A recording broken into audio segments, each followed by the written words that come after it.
చూస్ country delight, live better. ఇప్పుడే country delight యాప్ని download చేసుకోండి. నమస్తే, వెల్కమ్ టు సుమన్ టీవీ. నేను పద్మిని. ప్రస్తుతంతో పాటు ప్రముఖ ఆధ్యాత్మికవేత్త లక్ష్మీ నరసింహస్వామి ఉపాసకురాలు శ్రీమతి స్రవంతి గారు మనతో పాటు ఉన్నారు. మాట్లాడదాం అక్క. నమస్తే అక్క. నమస్తే పద్మిని. అక్క, ఆశ్వేజ పౌర్ణమి వచ్చేస్తోంది. శరత్ పూర్ణిమగా మనందరికీ పరిచయం ఉన్నటువంటి పూర్ణిమే.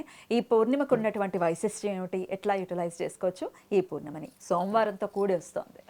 అయితే శరత్ పూర్ణిమలో ఉన్న వైశిష్ట్యత ఏంటి అని అంటే, అమ్మవారి కళ్ళలన్నీ కూడా మనం ఎప్పుడు కూడా 16 కళ్ళలన్నీ కూడా పౌర్ణిమ రోజు సంతరించుకుంటాయి అని చెప్పి చెప్పుకుంటాం కదా. అన్ని పౌర్ణిమలకు కూడా అన్నిటికంటే కూడా శరత్ పౌర్ణిమ చాలా వైశిష్ట్యమైంది అని చెప్పుకోవచ్చు అనమాట. ఎందుకు అంటే కనుక ఆశ్వీజ మాసం చక్కగా 9 రోజులు అమ్మవారిని చక్కగా పూజించుకొని రెడీగా ఉంటాం ఇంకా పౌర్ణిమ ఎప్పుడు వస్తుందా అని చెప్పి.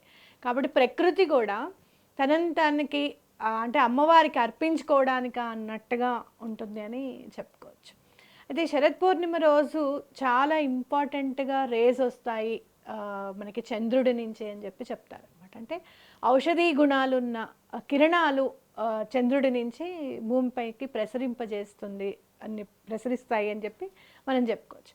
అయితే ఎలాంటి రోగాలైనా రుగ్మతలైనా కూడా తగ్గిపోతాయి. మానసికంగా మనకి విపరీతమైన దౌర్బల్యాలు ఉంటాయి.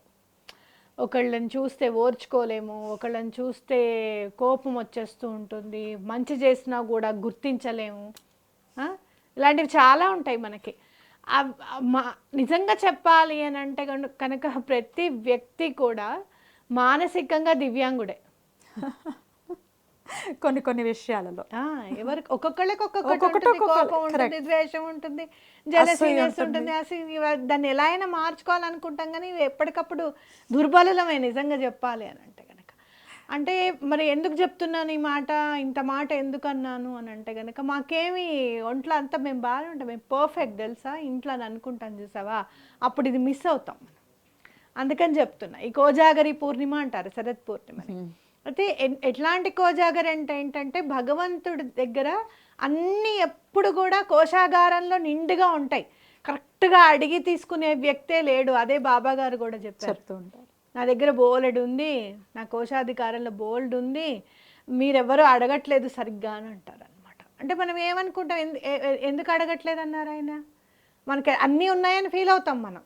మాకేం లేదండి, మాకు అన్నీ ఉన్నాయనుకో, అందుకోవాల్సింది ఎంతో ఉంది. అయితే మానసిక ప్రశాంతత లేదండి అంటూ ఉంటారు. మాకు అన్నీ ఉన్నాయి కానీ మానసికంగా ప్రశాంతత లేదని అంటారు. మానసిక ప్రశాంతత అని అంటే అదేదో మూవీలో కాంతార మూవీలో వచ్చింది చూడు, రాజుకి ఏమీ లేదు, ప్రశాంతత ఉండదు, ఎక్కడికి వెళ్ళినా ఏం చేసినా అమ్మవారిని చూస్తేనే ప్రశాంతత వస్తుంది. అలా ఎన్నో బాధలు పడుతున్నప్పుడు మనం గనక 2 చేతులు ఎత్తి అమ్మవారికి దండం పెట్టుకుంటే అవ్వని పని అంటూ ఉండదు అనేది మనం గుర్తుపెట్టుకోవాలి. కాబట్టి ఈరోజు మనం ఏం చేయాలి అని అంటే కనుక, చక్కగా మీరు పొద్దున్నుంచి కాస్త అన్నం తినకుండా ఉంటే కనుక అంటవకుండా ఉంటాం. కాస్త ఏ టిఫినో తిని పాలు పళ్ళు తినండి అని చక్కగా చెప్తాను నేను. సాయంత్రం చక్కగా ఆవు పాలు తెచ్చుకోండి. మీ దగ్గర ఏమైనా ఉంటే కనుక, లేవండి ఎక్కువ, పావు లీటర్ తెచ్చుకోండి, తప్పులేదు. పావు లీటర్ తెచ్చి అంతే ఇంత బియ్యం గింజలు వేసి అంతే ఇంత బెల్లం వేసి అన్నపరవాణం చేయండి తప్పకుండా. చేసిన తర్వాత చిన్న వెండి గిన్నెలో కానీ గాజు గిన్నెలో కానివ్వండి బయట పెట్టి, మూత ఎలాంటిది పెడతారు అంటే నెట్ మూత పెట్టండి. ఎందుకంటే పైనుంచి కూడా జాలి మూత, పైనుంచి కూడా కిరణాలు ప్రసరించేటట్టుగా. అట్లాగే వెండి అయితే ఇంకా మంచిది, లేదు గాజు అయితే ప్రసరిస్తూనే ఉంటుంది. కాబట్టి పెట్టి రాత్రి అంతా కూడా మీకు ఓపిక ఉంటే కనుక 12:30 వరకు మెలకుగా ఉండండి. ఎలా మెలకుగా ఉండాలి అని అంటే, ఇన్స్టాలో రీల్స్ చూస్తూ కాదు, వీడియోలు చూస్తూ కాదు, అమ్మవారిది లక్ష్మీ అమ్మవారివి అష్టోత్తరం కానివ్వు, లేదంటే మహాలక్ష్మి అష్టకం కానివ్వు, లేకపోతే కనకదార స్తోత్రం కానివ్వు చదువుకుంటూ ఆరు బయట కూర్చొని బాల్కనీలో కూర్చొని చదువుకుంటూ మెలకుగా ఉండండి. మీరు చాలా బాగా పూజ చేయాల్సిన టైం రాత్రి 11:48 నుంచి 12:20 వరకు. మీరు చూస్తే రాత్రిపూట పూజ చేస్తే లక్ష్మీదేవికి చాలా ఇష్టం. అందుకే దీపావళి రోజు రాత్రి చేసుకునేది, దీపావళి అమావాస్య. బహుశా లింగోద్భవ కాలం అప్పుడనేమో, అంతే కదా. ఆవిడకి ఈశ్వరుడు అంటే ఇష్టం కదా. కృష్ణుడు కూడా అదే నిషేధ కాలంలోనే పుట్టాడు కాబట్టి అలా మనం రాత్రిపూట చేసే పూజ చాలా ఇష్టం. మరి ఇంకా ఏం చేయాలండి? మాకు ఏదన్నా ఇంకా చెప్పండి. అమ్మవారు మాకు మా ఇంట్లో ఉండాలి అనుకుంటే కనుక ఇందాక మనం చదువుకున్నాం కదా, చదివేటప్పుడు ఏం చదివావు నువ్వు?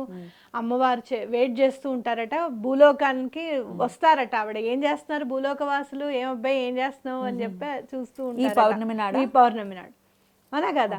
అలా అదే కదా మనం చదువుకున్నాం ఇందాక. అంటే ఏంటి, మనం ఏం చేయాలి అని అంటే ఆవిడని ఎంత బాగా చేశారు పూజ, ఎంత డిసిప్లిన్డ్గా ఉన్నారు, ఎంత ప్రేమ చూపించారు నా మీద అని ఆవిడ అనుకోవాలి.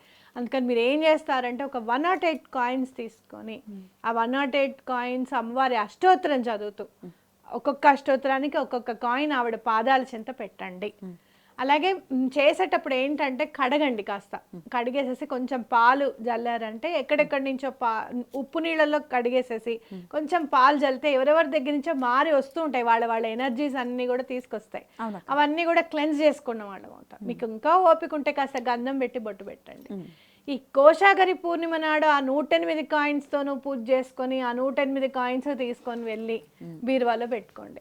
మీకు ఎటువంటి పరిస్థితుల్లోనూ లక్ష్మీదేవి అనుగ్రహం తప్పకుండా కలుగుతుంది. అలాగే శరత్ పూర్ణిమ నాడు మనం లలితా సహస్రం ఎప్పుడెప్పుడు చదువుతామా అని చెప్పి వెయిట్ చేస్తూ ఉంటుంది ప్రకృతి అని నాకు అనిపిస్తుంది.